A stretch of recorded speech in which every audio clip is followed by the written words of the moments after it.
Hello, everyone. I'm Trent Luce. Welcome to another live across the pond with my pontification partner, Andrew Henderson. Good afternoon, UK.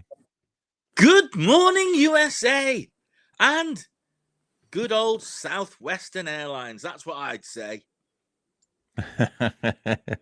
Yeah, I suppose, unless you're standing at the airport waiting to Don't go care. home. That's people power. Yeah. That is people power, and that is going to spread. Hmm. I was so pleased when I saw that. Latest I heard was like 1,100 flights were canceled yesterday. 1,600 on the Oh, last no. news account that I looked at.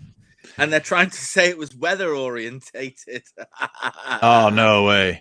They try and lie about Well, anything. And it was weather orientated. It Hey? was a storm by the people to stand up for truth and freedom. Yeah, exactly. Yeah. Well, maybe that is the new weather. That's the new weather over in the People's Republic of United States of America.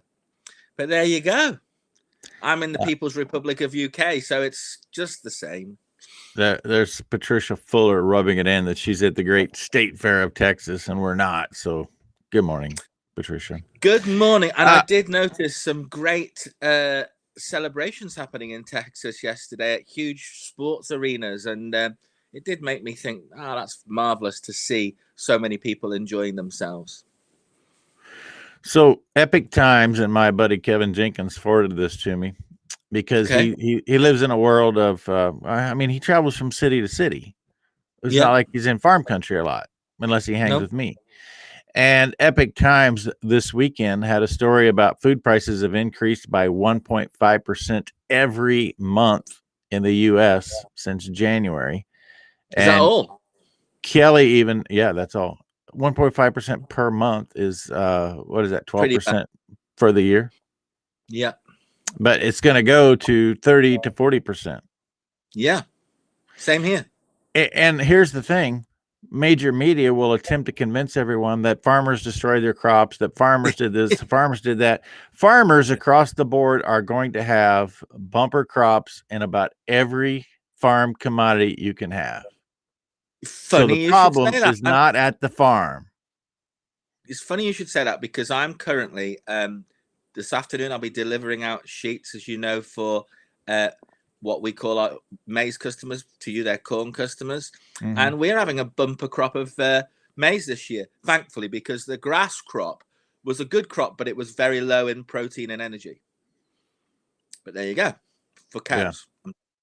But it's everything else. To clarify, that's maize that'll be going in a clamp, or if you're in the U.S., a bunker to feed cows. You got it. You're getting good at this, aren't you? Eh? I still got a memory this morning. That's good news. Yeah. Well, the clamps, and they are putting more effort into their clamps, our farmers, which is very, very good because they're realizing the value of their own homegrown food. And as we continue to see huge increases in bought-in food from abroad, it's a really good thing, Trent. It's about the only good thing that you can point at an economy at the moment, and that is that people are trying to look after what they grow themselves. You know? Yeah, I do know. There's still not enough people realizing that that's important, but that's why you and I do this every day to bring awareness. Just incrementally wake people up a little bit that know where your food is coming from, know where your energy is coming from. Everything else will take care of itself. Absolutely. And I think that people, because they've now realized, on the whole, apart from in the UK here, most people have realized that the mainstream media is lying through their teeth to them. Mm-hmm. I think it means that people are questioning everything now. When you say that they tried to blame the weather on Southwest Airlines, as you know, there's this huge financial scandal happening in Australia at the moment with regards to politicians taking millions of dollars and a professor. Pardon? And a professor. And a professor from the pharma companies. And our press are trying to avoid people finding out about it. But we are finding out about it. People are resourceful. And my wife told me that the inventor of ivermectin today says it doesn't work. Well, there isn't an inventor of ivermectin, for number one. But number two, I've asked her to give me the actual fact check of that, because we are seeing huge, fantastic results in India and in Japan on ivermectin. So I've asked Claire to give me the detail, but so far I haven't received it. Well, no, I can walk you through exactly how ivermectin was discovered. It comes from a bacterium in the soil in Tokyo. There was no inventor. It was harvesting the bacteria and putting it into a form that people could utilize, because it killed an eye worm. That's where it all started. And it was in Japan, am I right? Is that right? Yeah, Tokyo, right outside of Tokyo. Well, I knew that myself, but I'm waiting to hear this baloney that... but to be fair, the fake news are trying to dumb it down all the time, even though there are over 60 peer-reviewed trials on the product now. They're still trying to put it down, which tells you everything you need to know, really. Yeah. Yeah. You know what I did on Friday after you and I had our little soiree in the morning? I actually read the Nuremberg Code from 19... Have you read it? No, I haven't, but I'd be very intrigued to know whether you think there's a lot of people going to go to jail. Not enough. Not enough. Every single person alive in the world should read the Nuremberg Code. I mean, I kind of knew what it said and I thought about it, but if you go read, and by the way, how many points are there to the Nuremberg Code? How many, what's the word I'm looking for? Declarations? No, it categorizes how many things? 10. 10. Just like the Bill of Rights, just like the commandments. 10. It is to do with my body, my choice. Absolutely. Yeah. And I would read it here, but except nobody wants to listen to me read it that long. But in fact, I'm just going to try to create enough of an interest that people go read it. I'll post the link to it right here, and I'll put it on my blog, loosetales.blogspot.com, which you see across the bottom. Every person alive simply needs to read it and say, seriously? This is exactly what Nazi Germany was doing to their people. Why are we allowing this? Why are we asking people and celebrating that our family members get this jab when we're told that we have to do it? Right. Well, to answer Margaret's question before you comment, the International Military Tribunal is who brought that about and set it forth as an international code for human rights. So who's going to enforce it? That is the question of the day, Andrew. The Hague. They're supposed to be the world's independent court, aren't they? You can go to the Hague. Well, I suggest that from a United States standpoint, any governor worth their salt will put the Nuremberg Code up as the first primary objective that needs to be followed after the state's constitution and the United States Constitution. It's all part of the same thing. Yeah, it's all about freedom. It's all about human dignity, actually. Yeah, dignity and freedom are very similar, though, because at the end of the day, it's your right to do things. But I listen, I think that one of the only benefit of all this treachery that we're seeing worldwide to the economies of the world, to trade within the world, and to, terrible oppression of certain people in the world is a great awakening. It's not happening so much here in the UK yet, but the rest of Europe's waking up, and I think it's ultimately going to be a good thing. I'm convinced of it. The other thing we need to do is start making a list of countries that are rejecting the vaccine, in particular the Moderna vaccine. Well, at the same time, Andrew, that the military is being told they must take the Moderna vaccine. Can I just say about this Moderna vaccine thing? Now, Iceland banned it in every single group. In the UK, do you know that the latest figures from Public Health England, and I have them on my phone from last week, show that the only group that's not increasing its accessibility to COVID-19 are the 12 to 19-year-olds, and they haven't been vaccinated. Those vaccinated are increasing their susceptibility to COVID-19. Fact. That's Public Health England information. Now, when I look at Iceland, Denmark, and Sweden, all three countries have rejected the Moderna vaccine for certain age groups, but Iceland have gone the whole hog. Now, that tells me one thing, that there is great debate and differences of opinion between scientists in Iceland than scientists in the USA or in the UK. So then what you should do is go and look at how relatively well those countries are doing to actually reduce the levels of COVID-19. And frankly, the UK is pathetic. We're getting worse. But so is the USA. The USA, since Beijing Biden took office, has had more deaths with COVID than before when there was no vaccine under Donald Trump. Fact. These are all facts you don't hear in the news. These are facts. Mm-hmm. Now, but nobody talks about these facts because it doesn't help the narrative. So maybe it's to do with the 2 million or so people that have come through your southern border that haven't been tested, haven't been vaccinated, and just spread throughout the whole country. What do you think? No, not at all. What do you think then? The people jabbed are spreading the spike proteins, causing others to be sick. That's pretty simple. Okay. The acceleration of people getting jabbed is causing acceleration, not only of people getting sick with COVID, but every day I hear such an increase in other organ issues. And I just know, there's a person that just out of the blue suddenly had a heart problem. Yeah. I don't dispute that. I know the cause. I don't dispute that. And we are hearing of this myocardosis is becoming a very, very important fact. But here's another fact, Trent. I looked at the figures the other day. I'm now really looking at figures and saying I don't care what. Does Claire know you're really looking at figures? Oh, she does.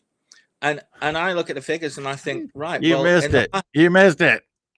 Oh, all right, okay, yeah. All right, thank you. If I got to draw a picture, I just don't feel the same satisfaction. Sorry. Yeah, but it depends what sort of figures I'm looking at, doesn't it? That's what I meant. Does Claire know you're looking at figures? Yeah, numerical figures. And I've been looking at them, and what I've found is quite stunning, especially from the VARS system in the USA, where in the last 11 months, you've had more deaths from vaccines than in the last 50 years. Yeah. In the last 50 years. For those asking the question and maybe haven't been with us often, the answer to the question is what people are taking as a jab. And the reason we call it a jab here is because it's not a vaccine. A vaccine has a set of protocols that are followed, experiments, and then come together with side effects. And then we have a research and we say, hey, this works, it's effective, and doesn't have side effects.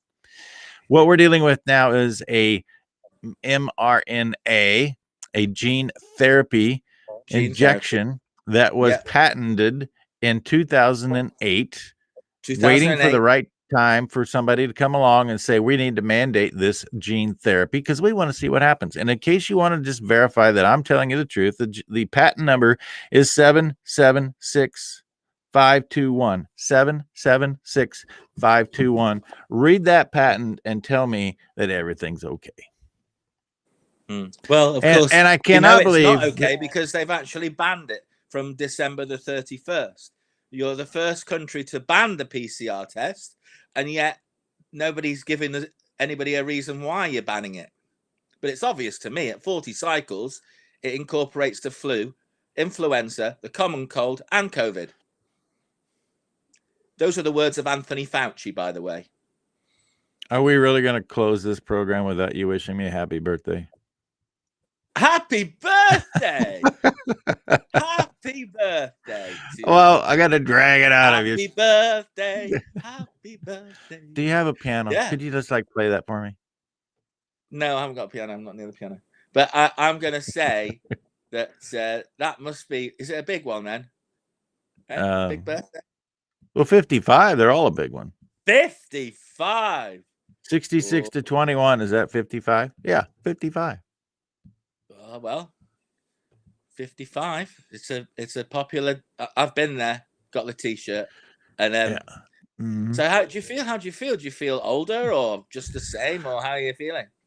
Not a good day to ask me how I feel. I feel smarter. Oh, you feel smarter? Yeah. Well, I don't know what to say about that. Somebody just said, why is the judge not making any appearances? The judge hasn't been allowed to come near our house for 3 weeks because I had COVID-19. Just think about it. Oh, actually, you know what? Oh my, I just thought of something. The day before, no, the day before you broke with COVID and had a positive test, the judge was in your house. That judge is jabbed, and spreading spike proteins caused you to have the problem. You let that judge in your house. You should never have done that. How do you know he's jabbed? It was because the next day you got sick. No, I know where I got it. No, the judge was in. The judge was on this program, and the next day you were positive. I can deduce all of this. Warren says you're 1 day wiser. That's not very complimentary, I'd say, really, but 55 years and you're only 1 day wiser. Hey, anytime Warren says anything other than long ropes, short trees. By the way, I said it backwards on purpose. Short ropes, tall trees. All right. Regaining control for the farmer. Hey, whoa. What did you get for your birthday? What did you get? A wonderful family. Oh, that's good. Yeah. 55 alive driving class still a thing. Okay. Can we go now? You can go. You have a great day. And I hope that the Kelly and the girls let you sit up on that nice big seat that I always see you pictures of, and you just put your feet up and let them do everything for you today. That sounds just the job for you today. I think I got to butcher a lamb today. Oh dear. What, is it still alive right now? Well, of course it's still alive right now. Otherwise, it would already be butchered. Okay, well, apparently, one thing I'll leave you with.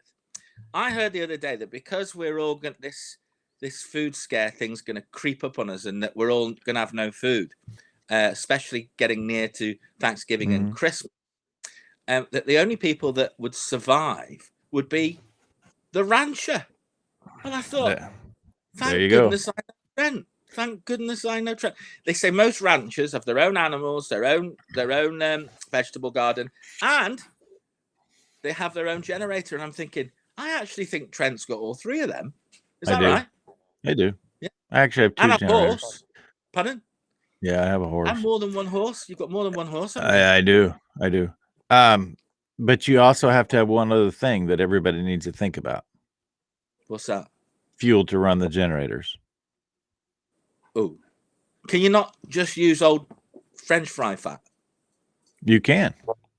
All right. Have you got a load of that then? Well, I got news for you. If people are not able to, there's no electricity, no food, there won't be much French fry fat coming from the restaurant locally. So you better resort to bovine fecal matter. Yeah, but I'm sure with 2 little pieces of wood, you could start a fire. Especially now that you're 1 year clever at 55. I bet you could do that. Oh yeah, two little pieces of wood. I could start a fire that would last like 30 minutes. Why is there no trees in Nebraska?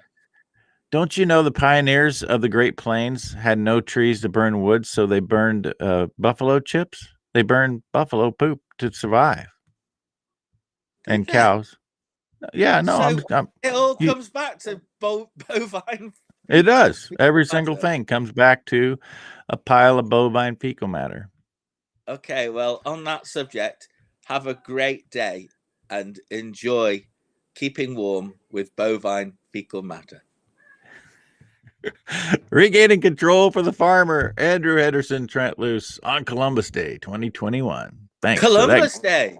You were born on Columbus Day. Yeah. Christopher Columbus. Damn straight. Okay. See ya. Bye.